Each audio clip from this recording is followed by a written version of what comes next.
Buongiorno, buona domenica a tutti voi. Torna la prima edizione di Antenna 3 Nord-Est, saremo insieme fino alle 13:30. Tante le notizie che arrivano dal territorio che vi dobbiamo raccontare, servizi, collegamenti. Oggi torna l'informazione dell'ora di pranzo puntuale anche di domenica. Pochi giorni da Ferragosto per fare il punto sui danni del maltempo, sulla cronaca e poi anche sui temi legati al turismo. Ma partiamo con la cronaca, l'episodio che ha sconvolto la Marca trevigiana, nello specifico il ritrovamento del corpo del ristoratore, noto ristoratore Maurizio Bassetto di Cimadolmo all'interno di una vasca con delle ferite di arma da taglio. Allora ripercorriamo quello che è accaduto ieri nel servizio della nostra Lina Paronetto. Oggi saremo nuovamente sul posto per raccogliere nuove testimonianze sul caso, ma intanto facciamo il punto con il servizio di Lina Paronetto.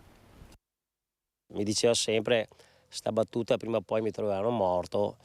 Non è che ti lascia un po' così dei dubbi, però era proprio per la solitudine. Ed è successo davvero. Il ristoratore Maurizio Bassetto, 80 anni, titolare del ristorante Da Maurizio sulle Grave del Piave a Cimadolmo, è stato ritrovato senza vita dalla nipote nella concimaia a poche decine di metri dal locale. In già avanzato stato di decomposizione, la morte risalirebbe ad almeno 2 giorni fa. Erano le 6:30 quando è scattato l'allarme. Sul posto si sono portati SUEM 118 e carabinieri della compagnia di Conegliano, che hanno a loro volta fatto intervenire i vigili del fuoco con un mezzo del nucleo NBCR e il medico legale per una prima ricognizione del cadavere. È stato recuperato. Io non posso dire, lascio i carabinieri. Grazie.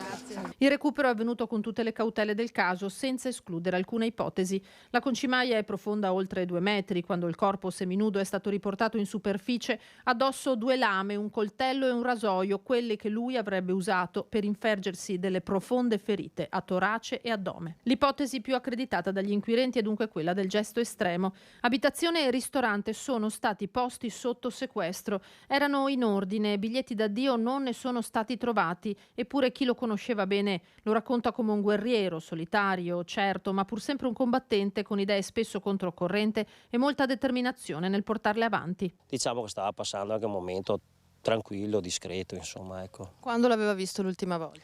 Guardi, circa 20 giorni fa, più o meno, un mese. Sono passato un pomeriggio, non chiamo neanche perché so che di solito il telefono non lo vede.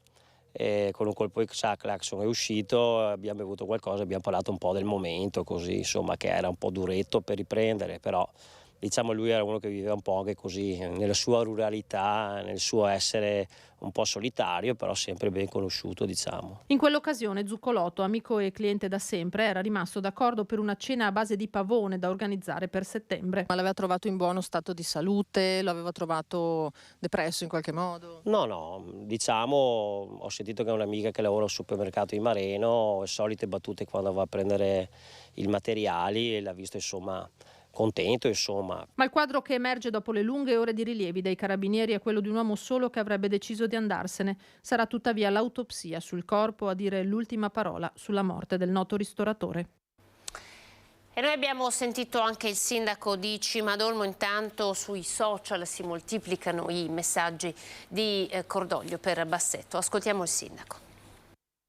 Era una persona che conosco da tanto tempo, in realtà come personaggio era buono, era a livello lavorativo affabile, ma a livello caratteriale un pochettino particolare. Il sindaco di Cimadolmo, Giovanni Ministeri, ricorda con queste parole il ristoratore Maurizio Bassetto, ritrovato senza vita nella concimaia del suo agriturismo sul Piave, separato, senza figli, una vita solitaria. Non è che era un tipo che frequentava tanto il paese, lui lo vedevi qualche volta che andava al supermercato a comprare qualcosa all'ufficio postale. Sapevo che era sempre lì sulle Grave, dove c'è il ristorante Le Grave, era il suo mondo, era la sua vita, tra alti e bassi, gestiva ancora attualmente quel locale lì. Gli alti e bassi, come li definisce il sindaco, erano stati tanti. Le dispute con i parenti, la violenta rapina subita da parte di 3 malviventi nel giugno 2012 che l'avevano aggredito e picchiato mentre a tarda sera chiudeva il ristorante per portargli via i 300 euro di incasso. E poi nel 2015 il litigio con l'allora prefetto Maria Augusta Marrosu e il marito, che a un evento dedicato all'asparago si erano presentati a cena con la loro cagnolina, venendo messi alla porta. Così aveva spiegato lo stesso Bassetto ai nostri microfoni. Parlavano dicendo: non sapete chi sono, voi non sapete chi sono noi. Sto qua il comandante dei carabinieri, il colonnello, quello che era, che mi dà l'autorizzazione, quindi io sto qua. E la sua arroganza mi ha veramente scocciato. Tutto si può fare, ma ci sono modi e modi. No, chi sono io? Tu non sai chi sono io. Che mi denuncia. E io ho detto, denunciatemi, sono qua. Venite qua a farmi la denuncia quando volete. Per il sindaco Ministeri le circostanze della sua morte vanno approfondite. Stanno facendo dei rilevamenti, stanno cercando di capire qual è i fatti che sono successi, ma secondo me solo dopo l'autopsia si svelerà cosa ha causato il decesso e quali sono le motivazioni. Ti tocca sempre, però è meglio accertarsi, è meglio andare avanti, approfondire un pochettino, perché come morte mi sembra un pochettino strano. Il primo cittadino si riserva di contattare solo nei prossimi giorni i familiari. Non è che c'era anche un po' il rapporto tra familiari, tra il fatto dell'azienda, tra il fatto dell'attività, ma erano un pochettino ai ferri corti. Successivamente, quando si saranno un pochettino, se avrà un po' di chiarezza, mi recherò da loro, anche per la condoglianza, anche per sentire il loro parere. La cronaca ci porta al carcere di Santa Bona di Treviso, notizia battuta questa mattina dal quotidiano online Treviso Today, riporta una denuncia del sindacato di polizia penitenziaria, il SAPE, una settimana di tensioni all'interno del carcere di Santa Bona, una notizia non nuova per i nostri notiziari, l'abbiamo data anche diversi mesi fa, giorni di follia e tensione, situazione allarmante, dicono dal sindacato, gli agenti in servizio andrebbero dotati di taser. Sabato un detenuto tunisino tossicodipendente ha messo a ferro e fuoco il primo piano e poi un detenuto ha distrutto l'infermeria, un altro ha preso a pugni un agente. Dunque attimi di tensione al carcere Santa Bona di Treviso. Ci spostiamo a Vittorio Veneto, dove invece sono andati in scena degli attimi di follia. Ieri una donna è andata in escandescenza all'osteria prendendo a morsi il titolare e dei clienti. La storia. Ieri è arrivata questa ragazza a mangiare una grigliata di pesce e ha bevuto un frizzantino, abbiamo bevuto qualcosa, 2 amari in compagnia e poi è schizzata di matto. Praticamente prendeva sgabelli e sedili, li lanciava, voleva lanciarli anche addosso alla vetrina, si è messa per terra a urlare, a sputare addosso a me e morsicava anche altri clienti. Di morsi addirittura? Sì, morsi, si aggrappava ai gomiti di alcuni miei clienti. Ha morso una gamba di un'altra mia cliente e tirava proprio di matto. Porta ancora i segni dell'aggressione sul braccio Giulia Piccin, titolare dell'osteria Pontavai di Vittorio Veneto, dove all'ora di pranzo si sono vissuti attimi di autentica follia quando una giovane donna di origini africane è andata in escandescenza. Una furia, racconta chi era presente. Sono entrato, ho trovato sta ragazza, ha cominciato a palpeggiare e poi mi ha morso sulla spalla, prima ha morso me, poi mia figlia, poi la titolare. Dopo un certo punto è scattato l'inferno, è cominciato a fare dei casini, ha cominciato a mossegare le persone, continuava a scampare, barcolando per la strada, fino a un certo punto che sono riuscito a fermarla e a quel punto lì è arrivata l'ambulanza. L'ha caricata su e l'ha portata via, insomma. Ma non si tratta di un episodio isolato. La stessa donna, infatti, il 20 di luglio era stata segnalata poco distante nel campo di atletica e nel vicino chiosco del Bianconiglio. A parlare sono marito e moglie, titolari dell'attività. È entrata negli spogliatoi che c'era una ragazzina che stava facendo una doccia e dicendo parole, era la bambina sotto shock, perché me l'ha raccontato la mamma, perché io questo non lo sapevo. Subito dopo questa signora entra qui da noi in evidente stato di ebbrezza e ha cominciato a chiedere da bere e noi abbiamo rifiutato e lei ha cominciato ad andare in escandescenza e così è cominciata quest'ora e mezza problematica quindi io e mia moglie veramente abbiamo passato mezz'ora, un'ora e mezza complicata. Ora si chiedono interventi precisi prima che succeda qualcosa di più grave. Più sicurezza sicuramente più sicurezza anche da parte della forza dell'ordine che possono intervenire subito quando succedono queste cose. Sono fatti gravi perché noi non sappiamo come gestire, non siamo tutelati in niente e quindi se la tocchi, cioè è impossibile. È impossibile gestire una persona così, secondo me è molto pericolosa. Uno non può andare su un bar o in qualsiasi posto e trovarsi una che ti mette le mani attorno, che ti spinge. È una cosa veramente che fa schifo. I ladri utilizzano anche i droni, continuiamo con la cronaca sicurezza sul territorio, come li utilizzano i ladri, li utilizzano anche le forze dell'ordine. Contro furti e incidenti stradali sul terraglio entrano in azione proprio i droni, vediamo.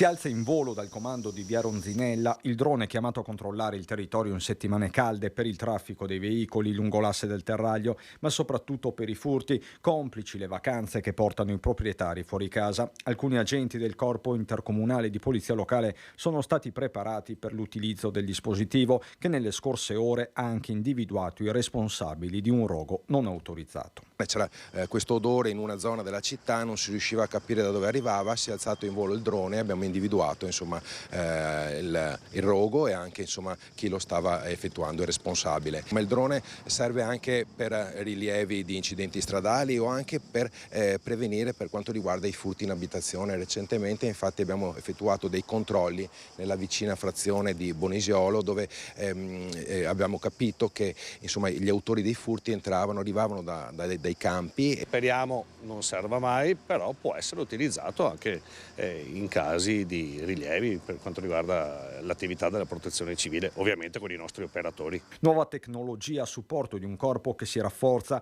con l'istituzione del terzo turno, almeno un giorno alla settimana, con l'intenzione di arrivare presto a 2. Era un obiettivo, l'abbiamo raggiunto dopo tanto lavoro, abbiamo fino anche a 5 agenti presenti la sera fino all'1, quindi 2 pattuglie e un agente presente in comando, presso il comando. 21 le persone identificate nei primi controlli serali effettuati nelle zone suggerite dai cittadini come la piazzetta delle Corti Benedettine e via 4 novembre. L'impegno sarà massimo anche per le prossime settimane. La polizia è a pieno regime anche in queste giornate di ferie e vicino al Ferragosto, quindi sì, possono contare sull'aiuto dei nostri agenti per il controllo del territorio.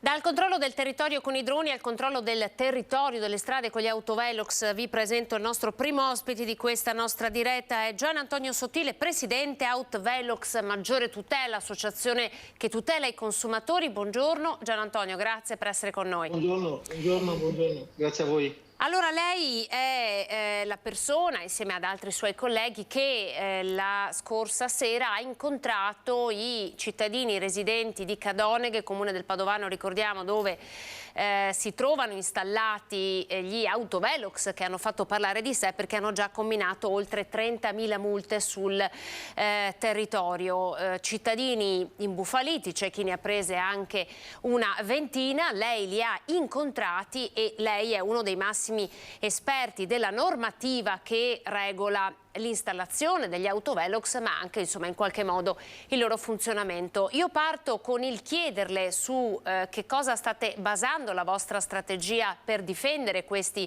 automobilisti che di fatto hanno preso una multa perché hanno superato il limite di 50 km all'ora che si trovava sulla strada la 307. Ci racconti? Ci sono 2 punti fondamentali. Uno, che manca il piano di sicurezza delle strade. Dal 1993 l'articolo 36 del codice della strada dice che tutti i comuni al di sopra di 30.000 abitanti devono fare questo piano, ma all'articolo 2 dice anche che questo piano di sicurezza deve essere fatto da tutti quei comuni che hanno particolari problematiche di pendolarismo, di turismo, oppure che fanno fronte a problemi di traffico anche con sistemi elettronici. E qui rientriamo su Cadoneghe, per esempio. Quindi, mancando questi piani di sicurezza, è evidente che le strade non sono a norma. Se poi dopo prendiamo quello che ci ha risposto Strade l'altro giorno, dove ci risponde che la strada non è catalogata, è qualificata, scusatemi, senza qualifica non si può dire che strada sia, e quindi il limite di velocità rimane come strada regionale per noi o 90 o 70. Gli automobilisti sono stati multati perché hanno superato i 50. 50 è un limite che identifica una strada comunale, giusto e corretto? Correttissimo, è qui che sta il problema, che per declassificare una strada a comunale serve una determina del Ministero delle Infrastrutture e dei Trasporti, non è che lo facciamo così, bisogna dire il perché, bisogna dire ci sono problemi di traffico, di incidenti, di quello che vogliamo, da regionale la passiamo. C'era già stata una prima modifica dai 90 ai 70 e noi non abbiamo i documenti che ci dicono il perché. Poi adesso dai 70 siamo passati ai 90 e nemmeno abbiamo il perché, ma soprattutto non abbiamo i documenti del Ministero. Ai 50, aspetti, perché che non facciamo confusione, siamo a 50, stiamo parlando di una strada che è a 50 km all'ora, Adesso corretto? siamo a 50, ma non è qualificata come strada comunale. Senta, ci spiega come funziona a livello normativo l'installazione di un autovelox? Il ministro Salvini si era pronunciato anche in questo. In una delle sue dichiarazioni, come ministro dei trasporti e delle infrastrutture, aveva detto basta con gli autovelox che servono per fare cassa. Come funziona insomma l'installazione di autovelox e che cosa potrebbe fare il governo per, come dire, attuare questa affermazione, cioè basta con gli autovelox che servono per fare cassa ai comuni? E gli autovelox a cosa servono? Servono per cercare di rallentare le macchine, no? Sono stati inventati per quello, è sacrosanto alla loro funzione, per l'amor del cielo, però un autovelox deve essere, lo dice il codice della strada, deve e può essere installato se vi sono grosse problematiche che non possono essere risolte in altro modo. Allora, l'articolo 11 del codice della strada obbliga le amministrazioni al presidio e al controllo delle strade. Dov'è questo presidio, questo controllo? Noi questi giorni abbiamo girato, in forma anonima ovviamente, per le strade di Cadoneghe. Voi pensate che abbiamo visto una pattuglia della polizia locale? Va bene, è ovvio, sono oberati con le multe che stanno emettendo e quindi sono in 5 o in 6 credo, quindi non avranno più. E allora che senso ha fare 35.000 multe, intasare gli uffici della polizia locale? Certo, guadagnare 4 milioni al mese, perché più o meno le proiezioni oggi siamo sui 4 milioni al mese, però allora facciamo cassa, non facciamo prevenzione, la prevenzione si fa su strada. Quindi lei ritiene che non ci fosse... Chi si fa capire? Mi perdoni, lei ritiene che non ci fosse l'esigenza di mettere un limite ai 50 in quella strada? Assolutamente no, ma non tanto il limite. Cioè il limite può anche essere giustificato se effettivamente gli incidenti lo comprovano. Noi onestamente non abbiamo visto un tasso di incidentalità superiore alla media degli ultimi 5 anni tra il chilometro 6 e il chilometro 7. Ma a prescindere da questo, ripeto, non è che lo decidiamo così un abbassamento del limite, c'è una procedura che deve essere rispettata con il benestare del Ministero. Senta, usciamo un po', diciamo, dal comune di Cadoneghe per andare nel Veneto in generale, insomma, per capire un attimo, no, a che cosa servono gli autovelox. Lei diceva, c'è un articolo del Codice della Strada che dice che è compito delle amministrazioni comunali presidiare, no, la sicurezza delle strade e possono utilizzare diversi mezzi. Cioè perché mettere un autovelox e non un dissuasore, ad esempio?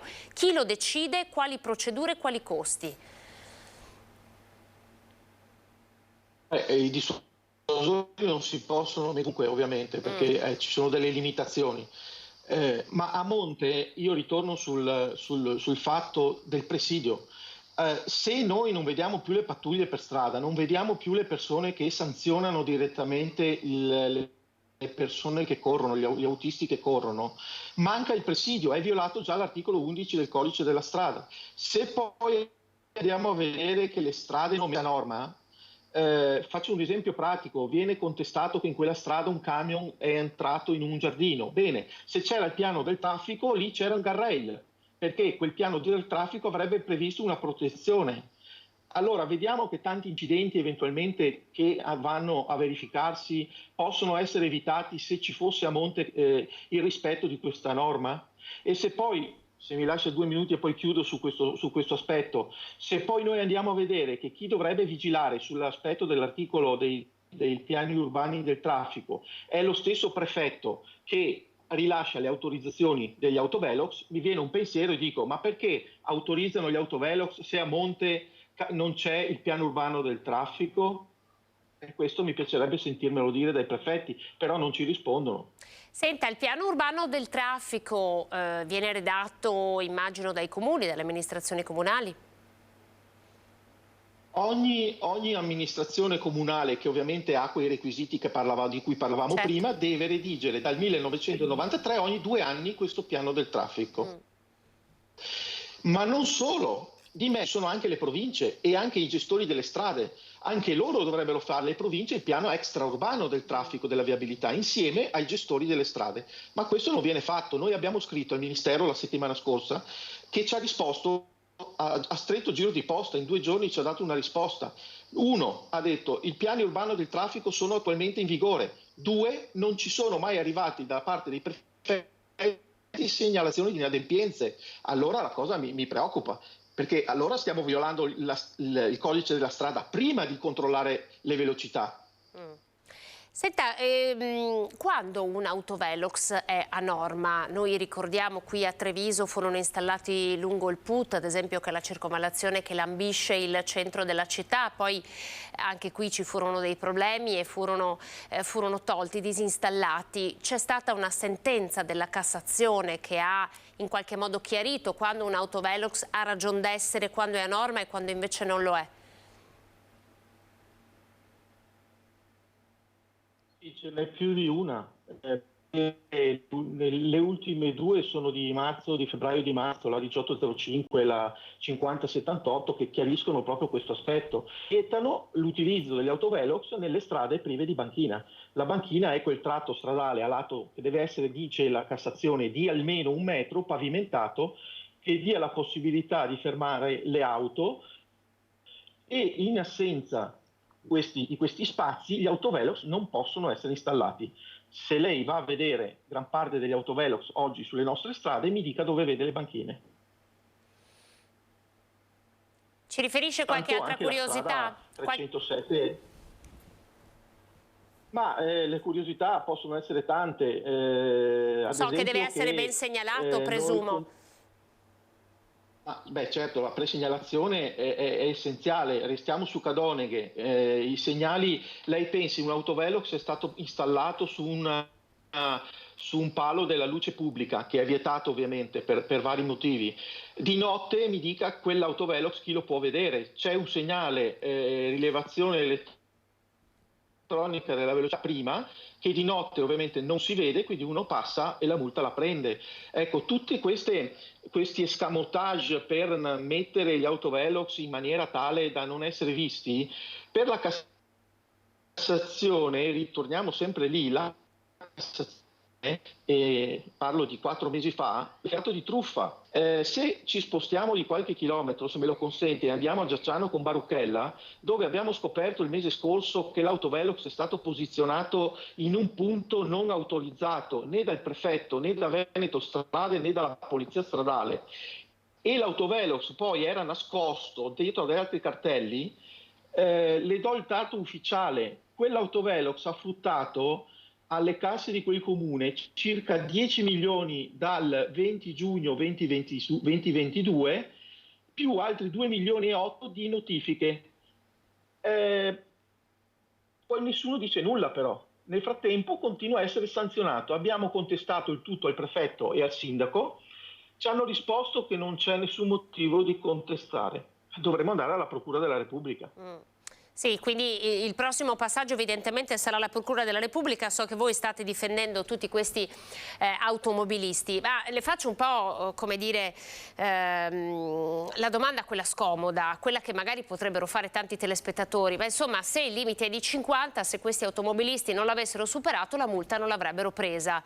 Perché poi c'è anche questo senso di giustizia, no? Che molti cittadini che di fatto vogliono che gli automobilisti vadano piano in certe strade rivendicano.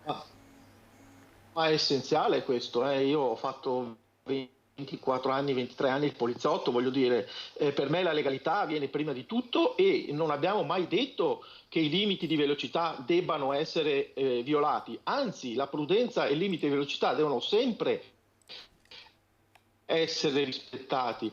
No, lei mi permette, io faccio 40.000, 50.000 km all'anno in macchina, ma sa quante volte mi è capitato per distrazione, perché magari sono pensieroso, sto pensando ad altro, di essere a 80 all'ora dove il limite era 60, o era 50 o era 70. A chi non è capitato? È capitato a tante persone. Nel caso di specie, se vogliamo parlare di Cadoneghe, la maggior parte delle persone che si sono rivolte da noi, e che vi assicuro non sono persone che sono pazze e vogliono correre per la strada, sono la maggior parte pendolari, gente che abita lì, noi eravamo convinti che lì si potesse andare a 70 all'ora, tant'è che l'85-90% delle infrazioni supera i 10 km dal limite.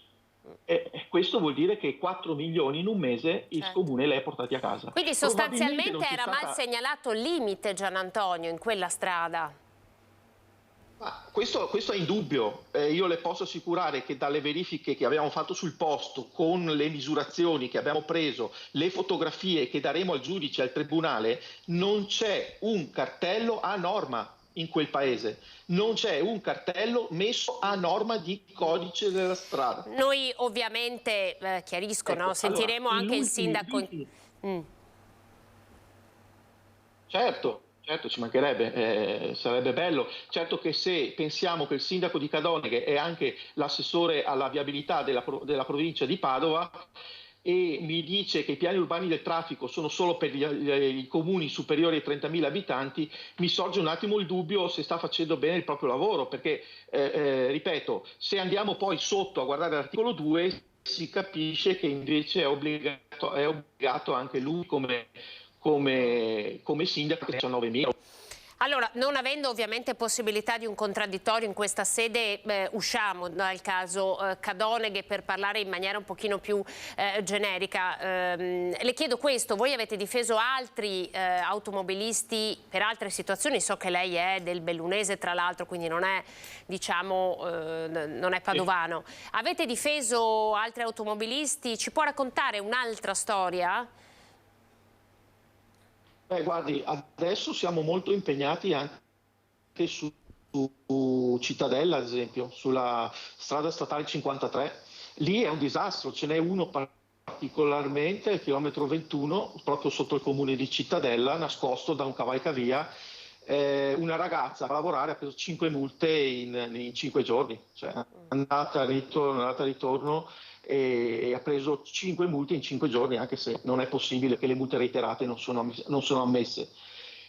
Di esempi, guardi, ce ne sono purtroppo una marea, e ribadisco, non siamo contro il controllo delle velocità, perché è assodato che serve. Ci sono persone che corrono troppo e non va bene, però non bisogna avere l'alibi della sicurezza stradale per portare soldi ai comuni. Questo è il problema, è questo che non va bene.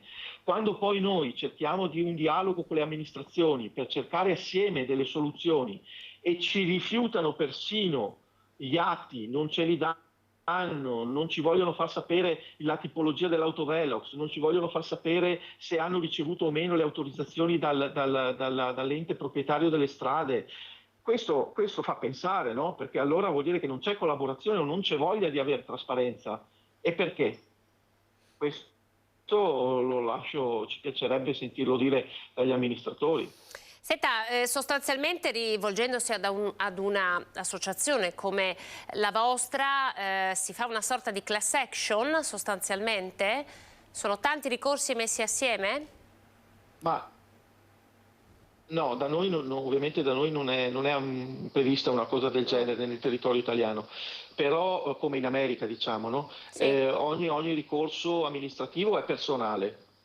Diciamo che dal punto di vista collettivo noi stiamo facendo delle azioni parallele, ovvero stiamo predisponendo appunto il ricorso, l'esposto alla Procura della Repubblica, Corte dei Conti e ANAC, ente anticorruzione, che sarà depositato a settembre insieme a tutte le fotocopie dei documenti delle persone che ci sostengono, con una delega scritta che sono favorevoli a questa azione. Parallelamente stiamo chiedendo un'autotutela, quindi una sospensione delle rilevazioni al sindaco in autotutela, che tutti i cittadini che vorranno aderire possono farlo. Noi diamo il modulo e loro lo portano al sindaco, il quale poi risponderà se ritiene di aderire o di non aderire. In diretta ha detto che lui le multe non le può togliere, io mi sento di poterlo smentire perché se ritiene può farlo. Insomma. Senta, l'ultima battuta le chiedo come commenta gli atti di vandalismo contro gli autovelox incriminati, se così possiamo dire. Guardi, 4 minuti dopo dall'aver saputo dei fatti li abbiamo condannati senza se e senza ma. Ripeto, anzi, se mi permette, su questo aspetto noi abbiamo scritto ancora prima che accadessero questi fatti al questore e al prefetto chiedendo un incontro urgente che ad oggi non c'è stato, perché secondo noi ricevavamo dei messaggi nei social riferiti principalmente all'amministrazione comunale di Cadoneghe che non ci piacevano, per cui noi abbiamo scritto alle autorità dicendo guardate che il sentimento di rancore che percepiamo dalle persone non ci piace, perché noi siamo sempre a bannare i messaggi perché non vogliamo che vadano in rete. Ad oggi nessuno si è fatto vivo. C'è il rischio che questi autovelox vadano a creare delle bombe sociali, no? Immaginando il numero elevato di multe che hanno staccato, decine anche prese da singole persone. Secondo lei c'è questo rischio?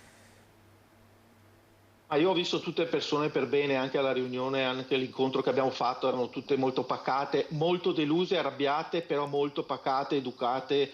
Non c'è stato un attimo di tensione da questo lato qua ed è giusto che gli animi siano questi.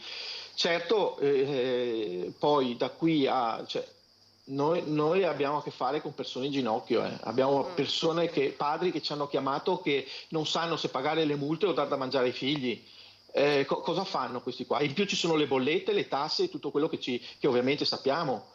Ripeto, poi da qui a dire io non lo so, ripeto, condanniamo i due fatti perché non è questa la via. Però, ripeto, anche il silenzio delle istituzioni a noi non piace, lo diciamo chiaramente. Grazie a Gian Antonio Sottile per essersi collegato con noi da Belluno, se non sbaglio, presidente dell'associazione Alt Velox Maggiore Tutela. Grazie Presidente. Grazie a voi. Arrivederci, grazie. Buona domenica. E nel quadro degli atti di vandalismo, abbiamo parlato prima di alcuni atti di vandalismo contro questi autovelox, siamo a Cadoneghe, comune del Padovano, andiamo alla casa della diocesi di Treviso a Bibbione, la casa Stella Maris, dove un gruppo di giovanissimi hanno rotto sedie e arredi del chiosco sulla spiaggia, ancora un atto di vandalismo. Ecco la notte brava dei vandali che hanno danneggiato le strutture sulla spiaggia della Stella Maris, la casa per ferie della diocesi di Treviso a Bibbione in zona Pineda. Ripreso dalle telecamere di videosorveglianza si vede il gruppo di ragazzi e ragazze giovanissimi che festeggiano. Come lo si intuisce quando entrano nel campo della telecamera le sedie rotte e lanciate sulla spiaggia a beneficio dei telefonini con flash che scattano a ripetizione. A scoprire il disastro la mattina seguente i volontari arrivati per sistemare ed aprire il chiosco. Hanno trovato una quindicina di sedie di plastica rotte, 4-5 tavoli, buttato giù una staccionata di plastica che serviva per dividere le parti dei bagni. E hanno trovato tutto rotto, insomma, hanno tentato di buttare giù una porta con un calcio che ci sono riusciti. Danni per qualche migliaia di euro ancora in corso di quantificazione e ci è andata pure bene, commenta amareggiato il direttore. Se vanno gli ombrelloni, come è successo ancora, tagliano le teghe degli ombrelloni, rompono qualche ombrellone e là fanno prestare sui soldi perché costano. Vandalismi che fanno ancora più male se si pensa che la struttura è nata soprattutto per un turismo inclusivo rivolto a disabili, famiglie e anziani che qui possono trovare un alloggio privo di barriere architettoniche, ma anche una struttura che si occupa dell'inserimento lavorativo di persone con disabilità. La settimana scorsa avevamo l'associazione del Tolmino Bello della diocesi sempre, erano 50 ragazzi disabili con 100 giovani che li accompagnavano. Hanno fatto una settimana, adesso abbiamo famiglie, una cooperativa sociale che viene qua. La struttura è stata pensata per la disabilità, Il raid vandalico dell'altra notte non è il primo e non ha interessato solo Stella Maris. Non hanno fatto solo da noi, lungo il viale c'erano tutti i bidoni del Mungici rovesciati in mezzo alla pista ciclabile. Purtroppo non è la prima volta che succede, né a noi, perché è successo anche l'anno scorso, ma neanche ai nostri vicini, a Bibbione Spiaggia o Bibbione Mare, che sono le due spiagge che confinano con noi. Anche loro subiscono questi vandalismi da parte di giovani di notte, che molto spesso, qualche volta li hanno trovati, spesso sono anche minorenni purtroppo. Un atto decisamente da condannare, siamo alla pubblicità, linea alla regia, poi torneremo qui con il segretario generale dei pensionati della CGIL, Vigilio Biscaro, e poi a seguire con la Confartigianato per parlare dei danni del maltempo e della categoria degli edili che di fatto forse non riuscirà ad andare in ferie. Tanti sono i tetti da sistemare delle abitazioni e delle aziende. A tra poco.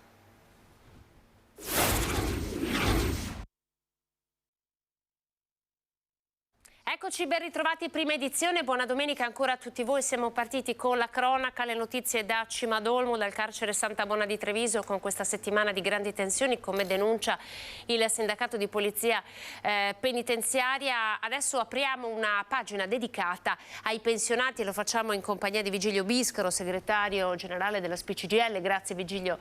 Grazie per averci raggiunto dietro le quinte, mentre appunto la linea era alla regia. Parlavamo di queste vacanze, siamo davvero alle porte di Ferragosto, tantissimi sono in vacanza e in questi giorni stiamo dando la notizia di questi prezzi alle stelle, no?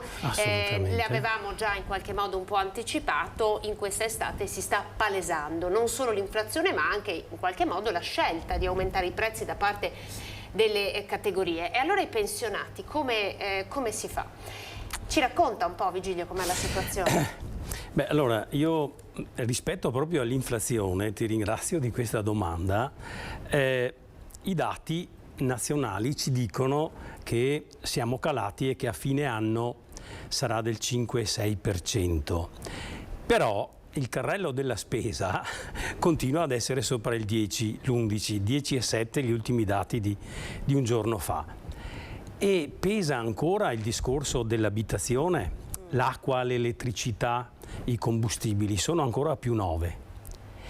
Gli alberghi e i ristoranti più 8, mentre più 6 diciamo gli articoli e i servizi per la casa. Questo cosa vuol dire? Sostanzialmente che da parte di chi vive del proprio reddito solo, della propria pensione, questi dati qui sono in controtendenza rispetto alla vulgata che si dice bene l'inflazione sta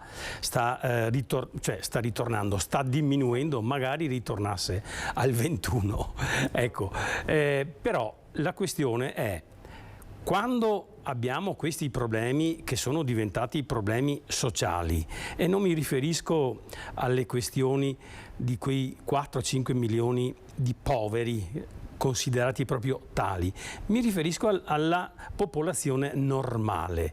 Quali sono i meccanismi che possono, come posso dire, fermare l'inflazione rispetto al potere d'acquisto? Parlo per i dipendenti, parlo per tutti naturalmente, ma essendo il segretario dei pensionati della CGIL parlo per i pensionati. Ecco, qui i motivi di confronto / scontro con il governo sono molteplici. Perché?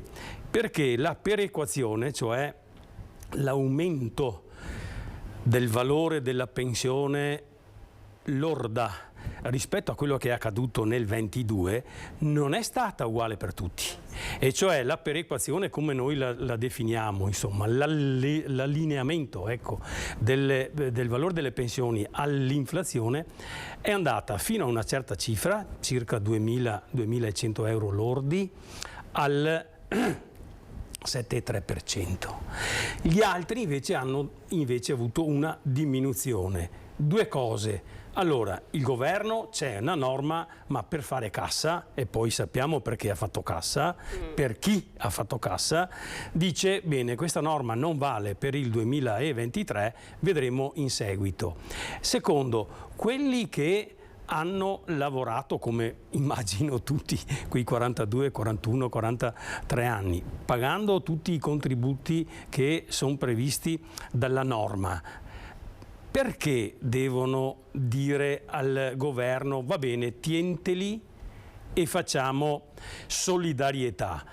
Io vorrei essere, come posso dire, preciso su questo. La solidarietà la fa chi ha più possibilità rispetto a chi ne ha meno, non il contrario, come sta avvenendo. Ed è per questo che noi, rispetto al governo, rispetto alle manovre che sta facendo su tutti i tavoli fiscali, previdenziali, noi non abbiamo come posso dire, problemi a mantenere la nostra posizione, che è questa. Io non voglio adesso esagerare, come ogni tanto ci vengono, come posso dire, denunciati dalla stampa che noi siamo l'opposizione. Cioè che non c'è dialogo. Che non c'è dialogo, che con questo governo e come altri, quelle sono le piattaforme, per dirla tutta, rimangono lì dal 2021. Bene, ma non possiamo fare cassa con i più poveri. Questo è quello che io voglio mandare come messaggio, perché i tavoli di confronto che abbiamo con il governo, non voglio esagerare, ma sono quasi tutti tavoli finti. Quello della previdenza, che sta molto a cuore a noi, ma credo stia a cuore anche ai giovani, il tavolo della previdenza finora ha dato un frutto che è un osservatorio, l'osservatorio sull'andamento della previdenza. Ma i dati li abbiamo mese su mese, cioè anno su anno, non è che dobbiamo aspettare. Ha un costo poi l'osservatorio, sì. Non è mica a titolo gratuito, no? Non è a titolo gratuito, ma se anche fosse a titolo gratuito, che cosa ci dice l'osservatorio? Quello che conosciamo già. La Calderone sa quali sono i dati, noi li conosciamo. Bene, il problema è che tipo di previdenza noi vogliamo prevedere, specialmente per le nuove generazioni. Questo è il grosso problema e noi da questo punto di vista abbiamo una piattaforma che dice delle cose semplici ma veramente basilari. Primo, ci deve essere il potere d'acquisto delle pensioni, io aggiungo anche delle retribuzioni, ma qui si aprirebbe un fronte rispetto ai contratti che non vengono rinnovati, al potere d'acquisto delle retribuzioni, ecco, ma sulle pensioni noi mentre in furia la battaglia sul salario minimo, ma poi di fatto sostanzialmente non rinnoviamo i contratti, no? Questo è un altro tema. Posso tagliare? È una presa in giro. Noi non possiamo discutere con il governo sul salario minimo, non mi interessa il fatto politico, mi interessa il fatto sindacale. Quando non ammettiamo che c'è in Italia un vulnus rispetto alla rappresentatività che ci portiamo dentro, che ci portiamo dentro di noi dalla Costituzione. Cioè, chi è che è abilitato a firmare i contratti nazionali e quindi successivamente o immediatamente dopo a vederli applicati a tutti i lavoratori e a tutte le lavoratrici di quel settore o di quei settori lì? Noi lo abbiamo già sperimentato nel pubblico impiego, dobbiamo far sì che Confindustria esca, dico Confindustria ma anche tutte le associazioni datoriali, esca dalla secca bisogna stare attenti che tipo di contratti facciamo, e il governo che dica benissimo la rappresentatività è importante perché il governo è su perché ha avuto voti in modo tale da essere rappresentativo per i prossimi 5 anni dei destini, diciamo, del paese. Facciamo una legge sulla rappresentanza come previsto dalla Costituzione e non siamo mai riusciti a farla. Sul salario minimo approfitto che ci sono i soloni, adesso qui non li nomino, ma insomma chi legge i giornali sa benissimo a chi mi riferisco. Dicono che se noi emettiamo un salario minimo per legge, sono 5 i paesi in Europa che non li hanno, e l'Italia è una di questi, bene, noi limitiamo la contrattazione collettiva, niente di più falso. Lo so che si dicono queste cose perché bisogna frenare rispetto al valore nominale, valore lordo dell'ora, ma io faccio una domanda al contrario.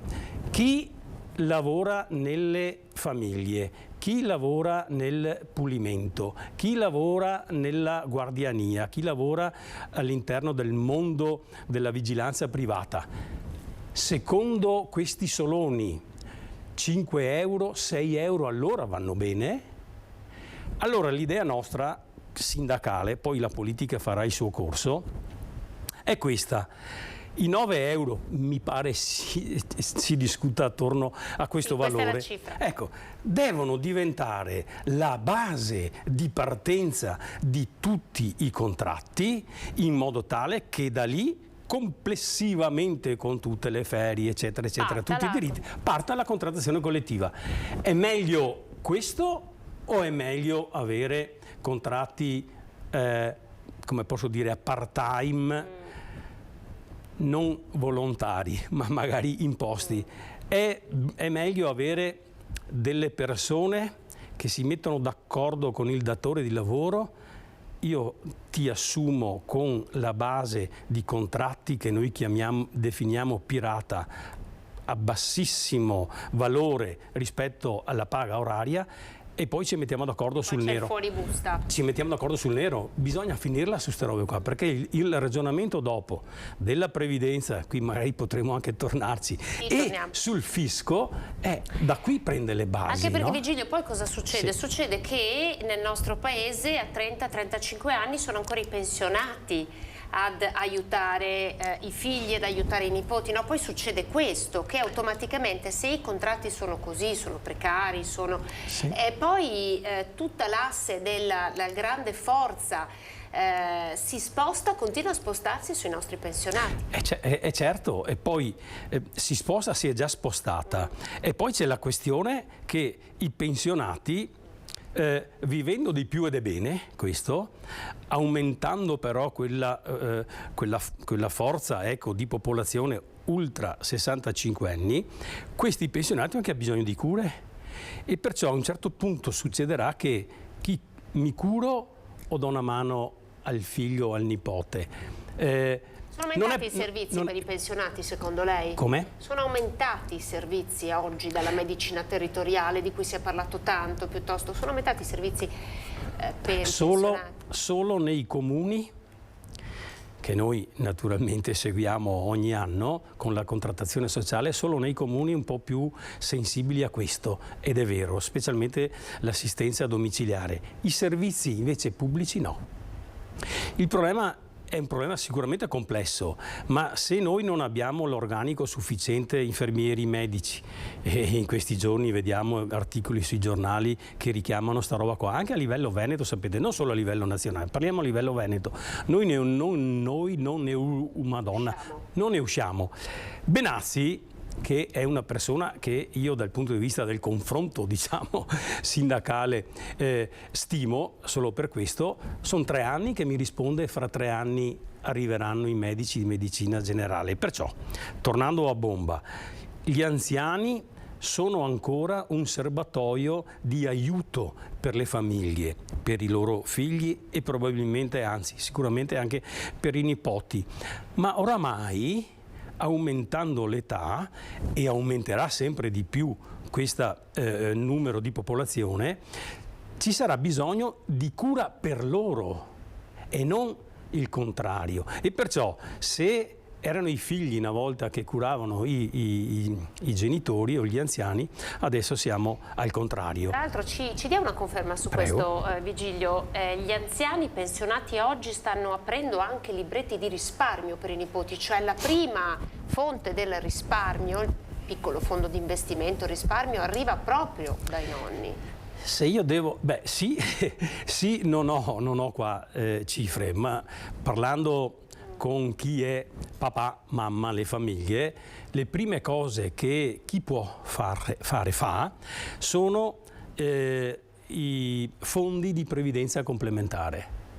Io non ho problemi a dirlo, per le mie figlie, anche se faranno, spero, una vita migliore della mia dal punto di vista magari economico, ma loro hanno avuto immediatamente, appena iniziato a lavorare, l'apertura, dando una mano a noi, perché possiamo farla, sul fondo di previdenza complementare.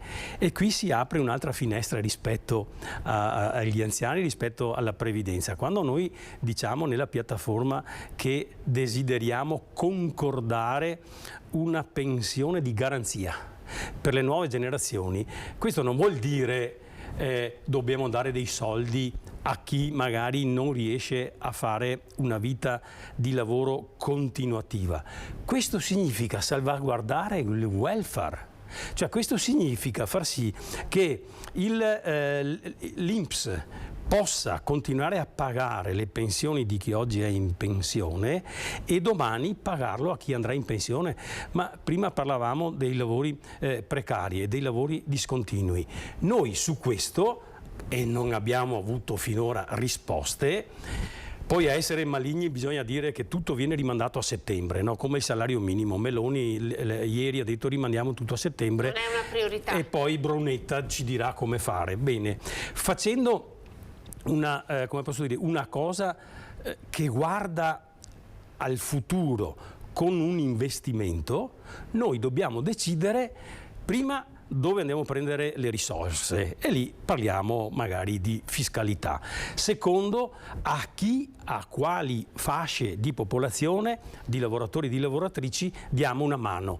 Per noi diamo una mano per i lavori di cura, perciò donne, diamo una mano ai lavori gravosi e usuranti, diamo una mano a chi non riesce a lavorare continuamente, perciò la discontinuità della contribuzione fa sì che chi adesso lavora normalmente, oltre ad avere un lavoro magari pagato poco, e qui ritorno al discorso di prima, ha anche dei periodi vuoti di contribuzione. Come facciamo a riempirli?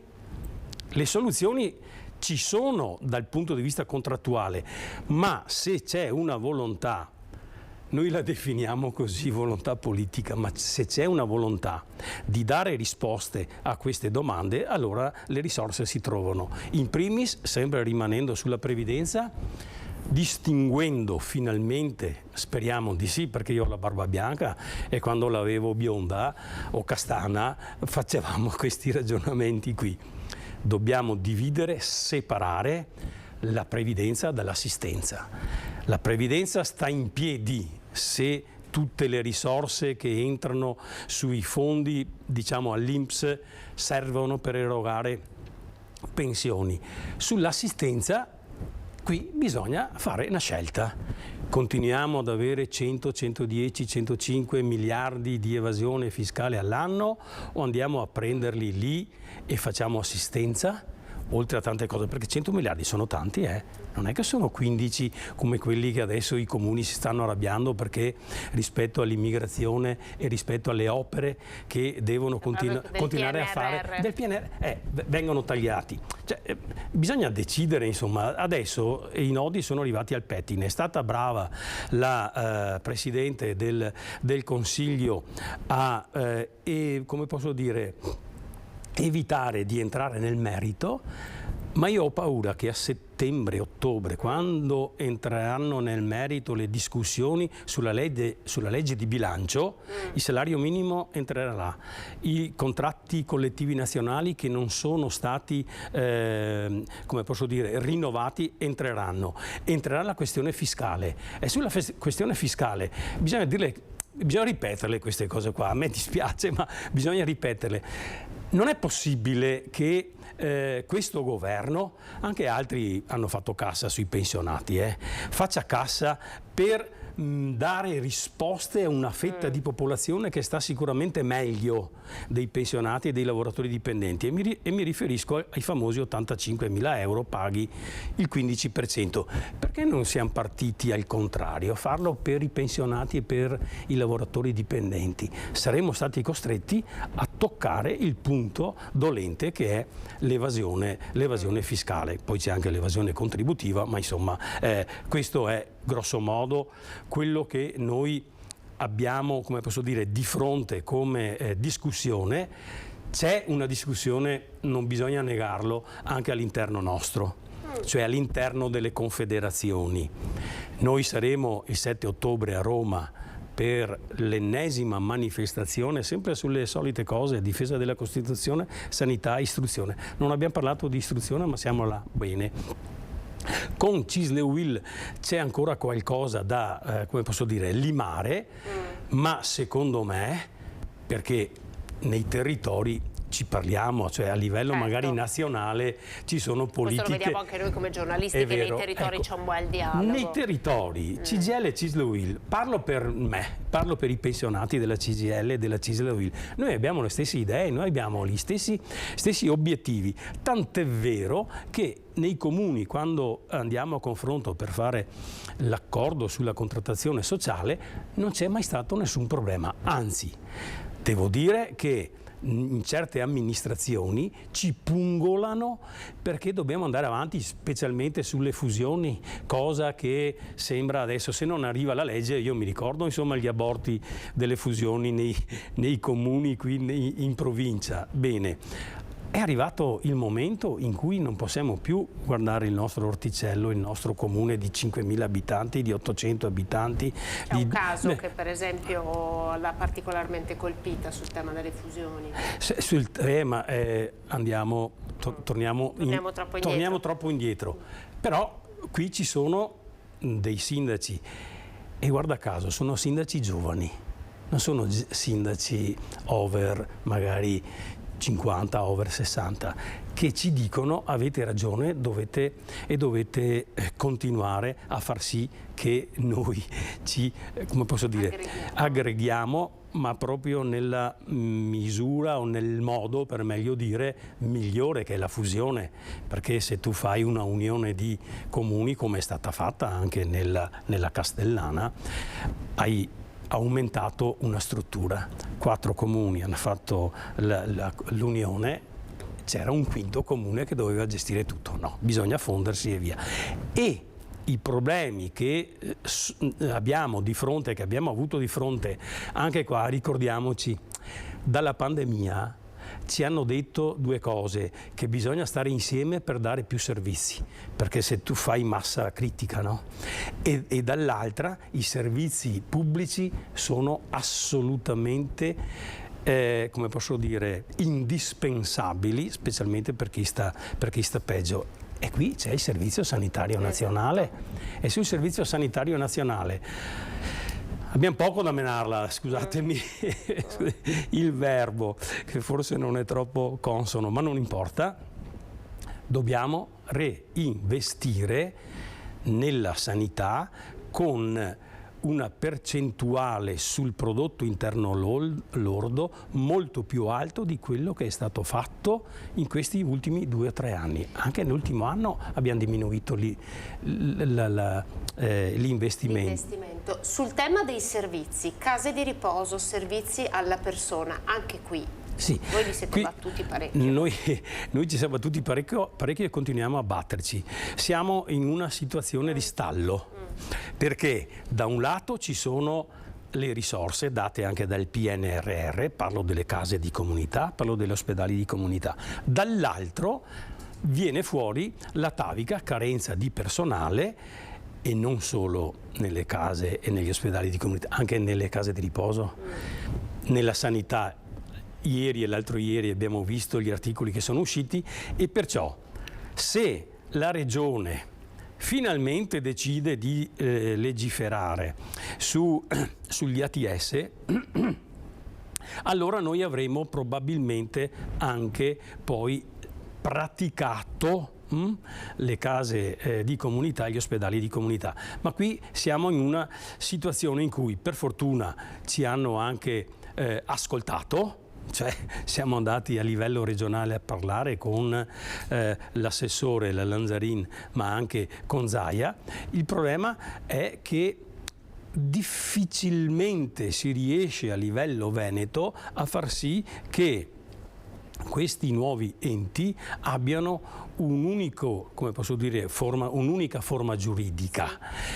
Perché se una provincia ne fa uno, oppure all'interno della provincia una ATS ne fa un'altra, riesce molto difficile la gestione, e perciò, avendo bisogno di servizi, avendo delle risorse, bene, queste risorse qua mettiamole in campo e così riusciremo probabilmente ad aumentare i servizi.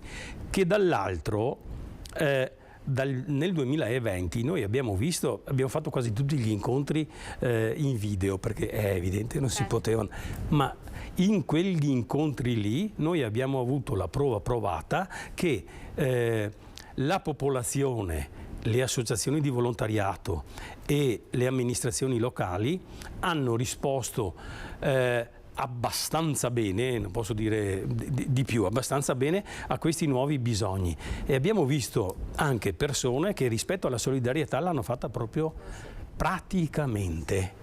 Qui comunque torna il ruolo dei comuni, quindi certo che torna, però è un ruolo con la loro sensibilità, con la loro capacità di spesa, no? Quindi è quasi un po' come a dire che è più fortunato chi nasce in un comune piuttosto che in un altro. È brutto dire una cosa di È brutto dirlo, ma è così. È così. Io ho visto, per esempio, sulle questioni dei giovani, anzi, sulla questione della denatalità. Ecco, comuni anche piccoli che scommettono sull'asilo nido. Prima mi chiedevi i discorsi dei servizi alle persone ma anche alla popolazione. Allora, è un caso che in Italia i soldi messi lì dall'Europa rispetto agli asili nido non vengono spesi, oppure si fa molta fatica a spenderli?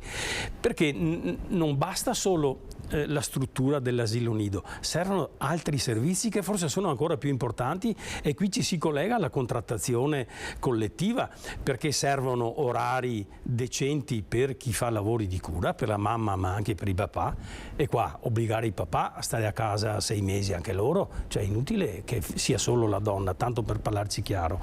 E poi servono le infrastrutture cosiddette, trasporti, perciò orari, trasporti, asili nido. Questi servizi messi insieme fanno sì che una giovane coppia dica: bene, adesso posso anche tranquillamente immaginare di diventare genitori, perché se no i nonni rimangono una forma di welfare. I nonni rimangono una forma di welfare. Oppure, e anche questo sta avvenendo, le coppie si spostano da un comune all'altro a seconda dei servizi che vengono offerti, e perciò se c'è una scuola materna statale, se c'è un asilo nido, se c'è un sistema di trasporto locale che mi dà la possibilità di dare, ecco, a questi giovani coppie le risposte che devono avere, ecco, si spostano.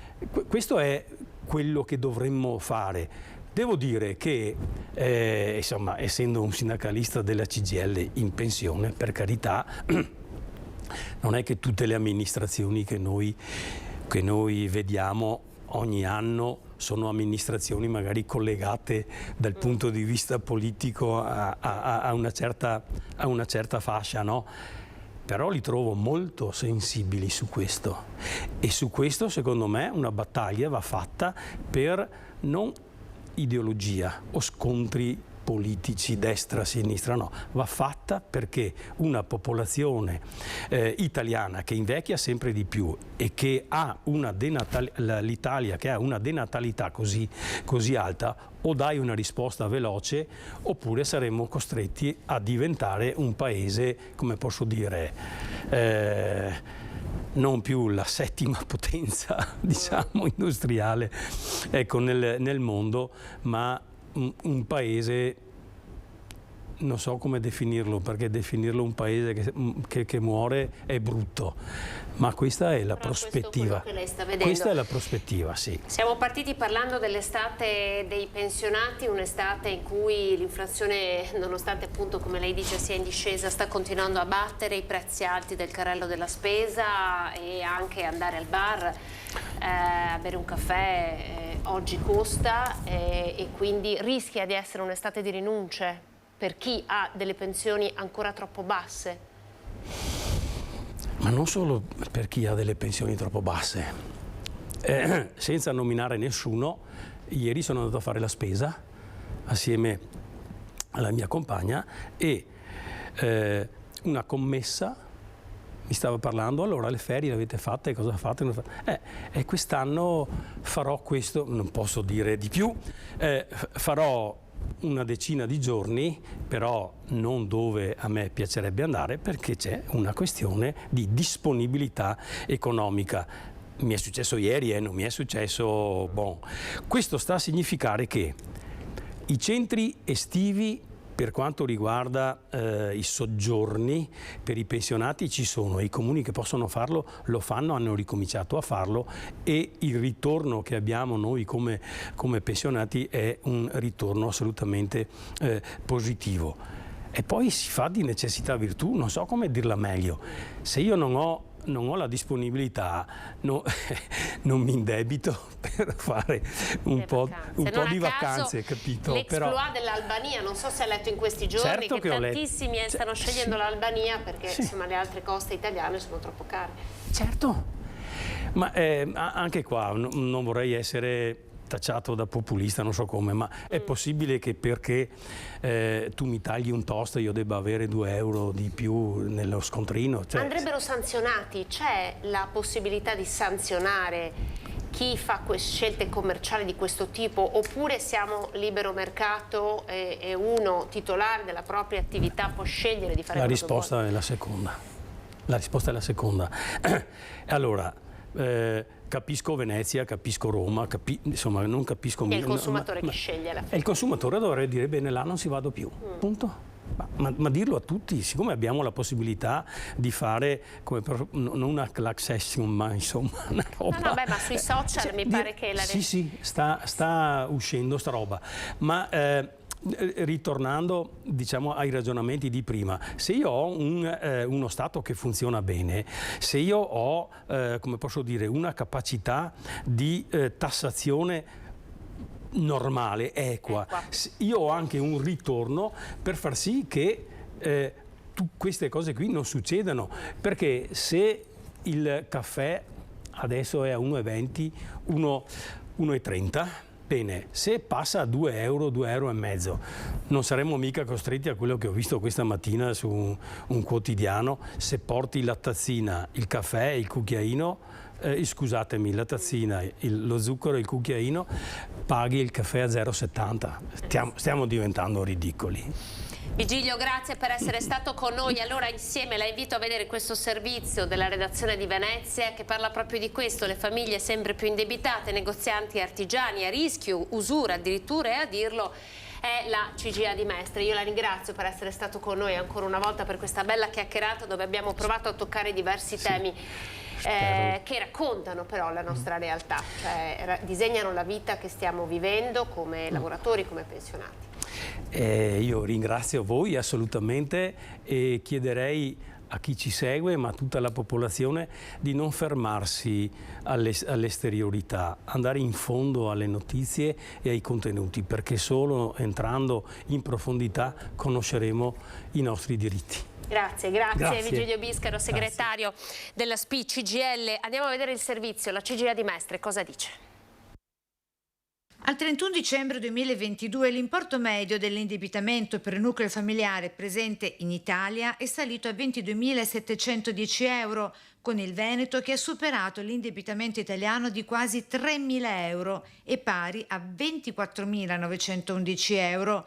Complessivamente lo stock dei debiti bancari in capo a tutte le famiglie venete e italiano si è attestato sui livelli record, ovvero 52 miliardi e 550 milioni per la nostra regione rispetto ai complessivi 595,1 miliardi di euro per tutta Italia.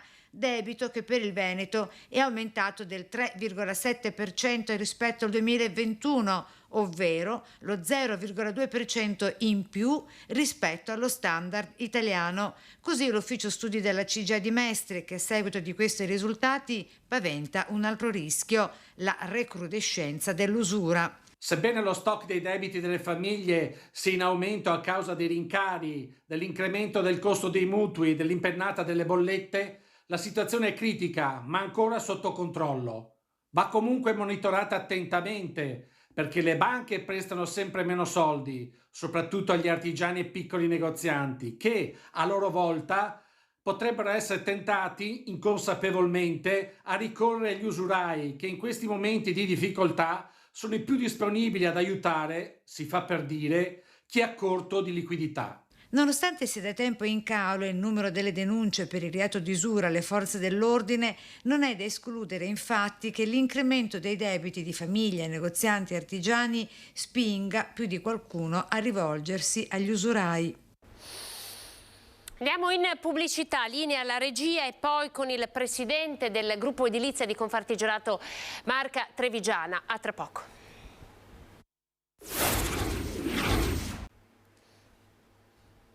Eccoci ben ritrovati, ancora buona domenica, prima edizione di Antenna 3 Nord-Est, come sempre siamo in diretta. Abbiamo parlato di cronaca, poi un passaggio sui pensionati, sull'inflazione, quale sarà l'estate dei pensionati con i rincari che ancora mordono soprattutto nel carrello della spesa. Parliamo di maltempo ora perché ieri è stato fatto un primo bilancio con la richiesta della proroga per i risarcimenti. Sono 13.000 le domande dei privati che sono arrivate in tutta la Marca Trevigiana per quanto riguarda i danni del maltempo, con una media di 12.000 euro di danni ciascuna. La conta ovviamente non si è conclusa e sono stati più di 900, pensate, gli interventi effettuati dai vigili del fuoco nella provincia di Treviso per le violente grandinate che hanno colpito l'area pedemontana dello scorso 25 luglio. Particolarmente i comuni colpiti a nord del capoluogo, Gagliarine, Orsago, Cordignano, Colle Umberto e Vittorio Veneto. Tra questi interventi 450 sono stati quelli effettuati dalle squadre del comando di Treviso, coadiuvate dai colleghi di Verona, Rovigo, Venezia e Belluno, oltre che della provincia.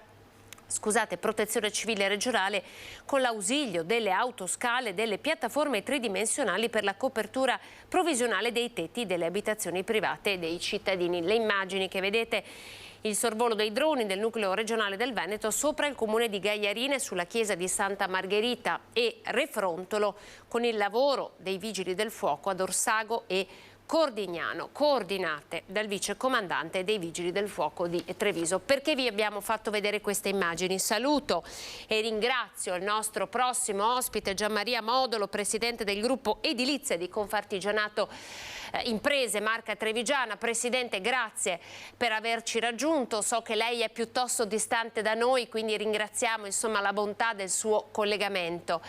Stiamo parlando in questi giorni, grazie a lei, dei danni del maltempo, le violente grandinate che hanno distrutto i tetti di scuole, aziende e case, e la vostra categoria come sta lavorando in questo periodo? Non sarà facile andare in ferie con tutto questo lavoro, ce lo conferma? Sì, è vero, non è semplice. Allora si parte dall'approvvigionare i materiali, perché possiamo fare i preventivi ai clienti, ma se non abbiamo il materiale è difficile chiudere la partita. È importante prenotarsi le attrezzature, perché il lavoro in quota è difficile, e quindi prenotarsi le attrezzature, prenotare i vari specialisti, latonieri, non so, impianti, antenne e quant'altro, oppure anche i soggetti che fanno le impermeabilizzazioni, cioè non so come potremmo chiamarli, comunque gli operai che poi quando andremo a scoprire le abitazioni faranno gli interventi per ripristinare le impermeabilizzazioni. Ecco, c'è il rischio che possa mancare ad agosto questa professionalità? Sì, perché appunto sono interventi complessi, vanno programmati per tempo, perché c'è più di una figura tecnica che deve salire in copertura, e quindi ci vuole tempo per preparare sia documenti, sia personale, sia attrezzature. Senta, lei prima ha parlato di materiale, stiamo parlando di tegole, di fibra di cemento, ad esempio per le aziende. Che cosa rischia di mancare per questi interventi e quindi evidentemente anche di prolungare l'intervento per le abitazioni?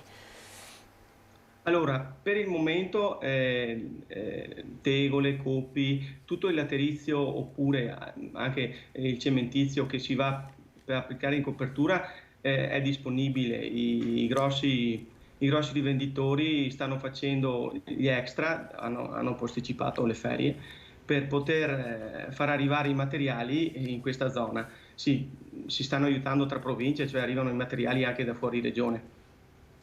Quindi sì, ce la stiamo mettendo tutta, e importante è che ci sia anche il personale, che purtroppo manca, per il tempo giusto, fine agosto, inizio settembre, ci sia modo di operare il più possibile, sempre in sicurezza parliamo, certo.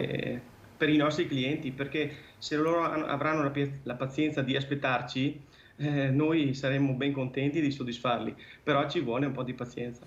Senta, le modalità di richiesta, no, anche di risarcimento, stiamo parlando di cifre dai 12.000 a 13.000 euro di danni, ad esempio per un privato. Quante sono poi alla fine in percentuale le persone che si rivolgono a voi, che sono assicurate, quindi hanno anche un contributo, e quanti invece dovranno pagare di tasca propria questi danni? Devo dire che dal mio riscontro personale, il 70% alle assicurazioni si sono organizzati. Diciamo che io sono un'impresa locale, i miei clienti ci sono da tanto tempo, mi conoscono e mi chiamano, quindi probabilmente anche per questo ho questo metro di misura. Non so in generale quanto può essere, però spesso si trovano le persone, chi ha fatto le impermeabilizzazioni, ha fatto l'isolamento della propria casa, è stato attento anche ad assicurarla. Altri magari che non hanno avuto, non ci hanno pensato, oppure non capitano mai eventi del genere come quello che è successo il mese scorso, non ha ritenuto necessario. Però in questo momento è molto utile. La stessa impermeabilizzazione, che tanti dicevano no, non serve, tengo solo la tegola e basta, in questo caso le tegole rotte dalla grandine hanno fatto sì che l'acqua entrasse in casa, e quindi bisogna prevedere prima, organizzarsi, affidarsi alle persone di fiducia che realizzino un lavoro che risolva questo problema. Lei ha parlato di affidarsi a persone di fiducia, sta vedendo anche il fenomeno in questo momento dove appunto la richiesta è grande e magari i soldi non sempre ci sono, proprio perché c'è un 30% che ci sta dicendo non essere assicurato. Ha visto per caso il fenomeno di, come dire, edili improvvisati che si stanno mettendo nel mercato? Sì, diciamo che quello che più mi dispiace è che i committenti non conoscono la responsabilità che hanno, e si vedono delle situazioni un po' improvvisate in giro, molto pericolose, sia per le persone che salgono in copertura, ma anche per tutti gli effetti collaterali poi, se dovesse succedere qualcosa, anche a chi li ha chiamati e chi gli ha dato l'autorizzazione a salire. Quindi allora, l'impresa artigiana, sulla tipologia normale che abbiamo nelle nostre zone, ci tiene al proprio cliente. Purtroppo deve completare un percorso di documentazione, di formazione, eccetera, eccetera, abbastanza importante. Ci tiene ai propri clienti e quindi vuole presentarsi, vuole essere in ordine per fare un lavoro durevole e tenersi il cliente per i prossimi anni e le prossime generazioni. Questo è l'intento dell'impresa artigiana. Le altre imprese che si improvvisano penso che non sappiano cosa rischiano, e poi, visto le situazioni, penso anche che non riescono neanche a fare un buon lavoro durevole. Insomma. Quali sono i danni più gravi che avete potuto vedere come edili in provincia di Treviso, dettati dal maltempo? Soprattutto le coperture,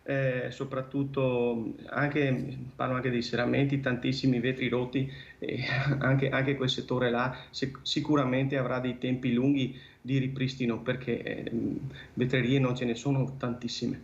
I danni ci sono stati alle aziende dove le persone lavorano, ci sono i macchinari all'interno che si sono danneggiati per via dell'acqua, ci sono state le abitazioni dei privati, di tutto. Una cosa, un simile evento così invasivo questa volta non si era visto, cioè non ho memoria. Immagino che sarebbe stato molto difficile per voi sopportare un altro evento di questo tipo, no? C'è stata questa frangia di una decina di giorni di maltempo, oggi per fortuna è tornato, anche se è tornato il caldo, ma insomma c'è tornata una certa stabilità e pare che anche i prossimi giorni di agosto insomma il tempo possa essere buono. Sarebbe stato difficile sopportare un altro evento di questo tipo anche a livello di personale al lavoro?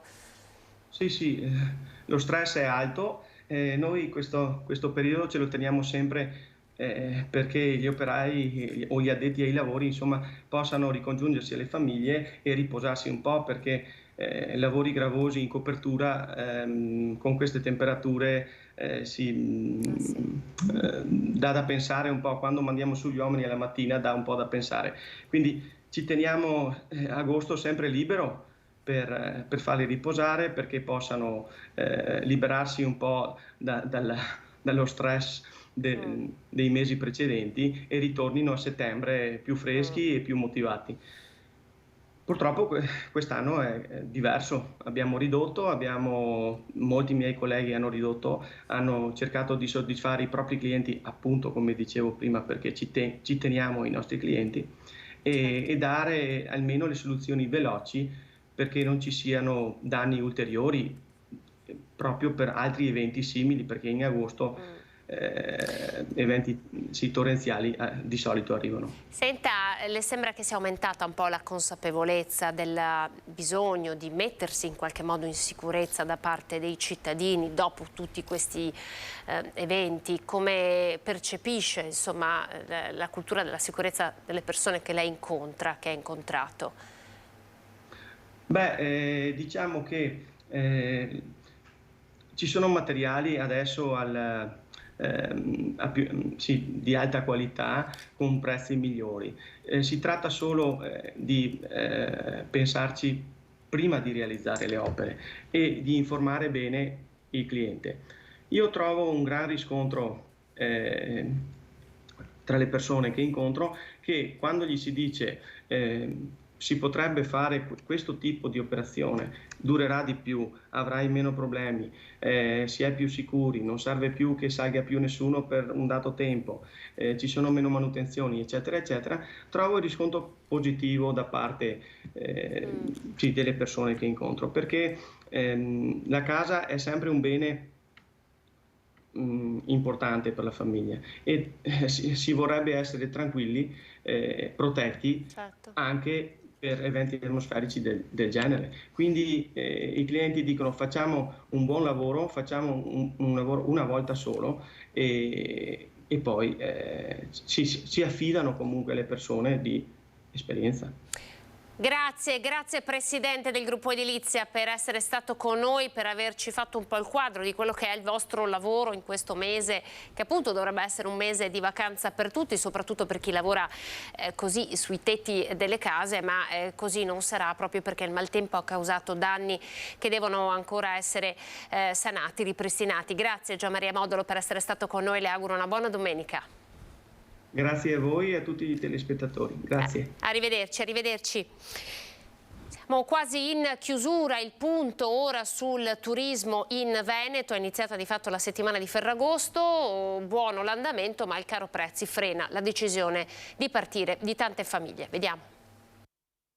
Avevamo delle percentuali di occupazione una settimana fa che erano intorno al 75, rasentavano l'80% mediamente, sebbene come le ho detto è difficile fare una media. Nelle località balneari in questa settimana, se andiamo a fare anche una ricerca della disponibilità di camere a partire da questo sabato al sabato prossimo, le disponibilità cominciano a ridursi in maniera significativa. Alberghi, specie sulle spiagge, verso il tutto esaurito per la settimana clou dell'estate, a testimonianza di come, nonostante il caro prezzi, a qualche giorno di vacanza a Ferragosto non si rinuncia. Un periodo appannaggio soprattutto dei vacanzieri italiani, che comunque quest'anno vede anche un ritorno di tedeschi ed austriaci al mare ed americani nelle città d'arte. È pur vero, e questo va detto, che nella midweek, cioè se andiamo a fare una ricerca di camere nell'infrasettimana, qualche camera magari di una notte qua e là la si possa ancora trovare. Questo a significare che c'è stata una riduzione un po' della permanenza media del turista complessivamente rispetto a quanto magari è avvenuto l'anno scorso o prima del Covid. Luci ed ombre di un'estate che qualche difficoltà in più rispetto al record che ci si aspettava di inizio stagione l'ha presentato. Il maltempo di maggio e luglio hanno influito, come pure i rincari dell'ultimo periodo. Io credo che gli operatori siano stati costretti ad adeguare, ovviamente, pur di mantenere i livelli qualitativi della propria offerta. Il costo della vacanza è innegabile. Io credo che gli operatori abbiano un atteggiamento responsabile, soprattutto se sono dei professionisti come sono, sanno perfettamente che adottare delle politiche di prezzo non sostenute da altrettanti livelli qualitativi dei servizi alla fine è un po' un boomerang, cioè si ritorcerà contro, perché il mercato da questo punto di vista è abbastanza feroce.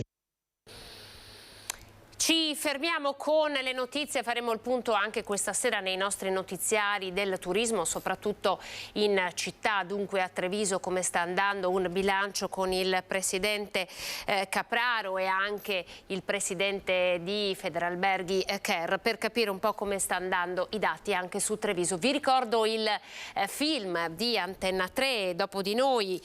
Andrà in onda Gli Infedeli, una pellicola del 2012, un film a episodi nel quale 7 registi francesi esplorano il tema dell'infedeltà degli uomini. E poi ovviamente a seguire Dopo di noi le previsioni del tempo. L'informazione torna questa sera su Antenna 3 a partire dalle 19:30 con TG Treviso. Intanto vi ringrazio per essere stati in nostra compagnia. Ancora una buona domenica a tutti voi. Arrivederci.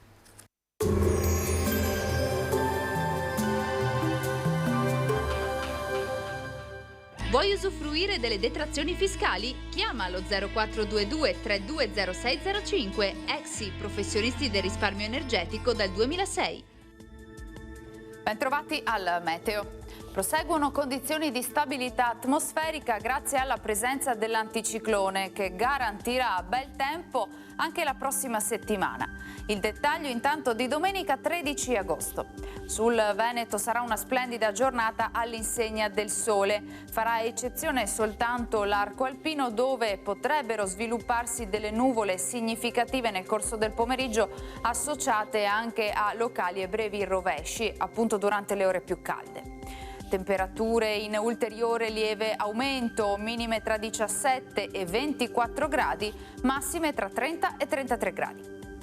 Ci spostiamo ora sul Friuli Venezia Giulia, anche in questo caso sarà soleggiato, cielo sereno o poco nuvoloso, ancora con venti a regime di brezza. Temperature minime tra 21 e 23 gradi, massime sui 31-32 gradi. Infine diamo uno sguardo alla situazione del Trentino Alto Adige, dove sarà soleggiato al mattino ma con la possibilità di isolati temporali nel corso del pomeriggio. Temperature minime sui 19-22 gradi, massime intorno ai 33 all'incirca. Dal meteo di Antenna 3 per ora è tutto, grazie per l'attenzione, arrivederci.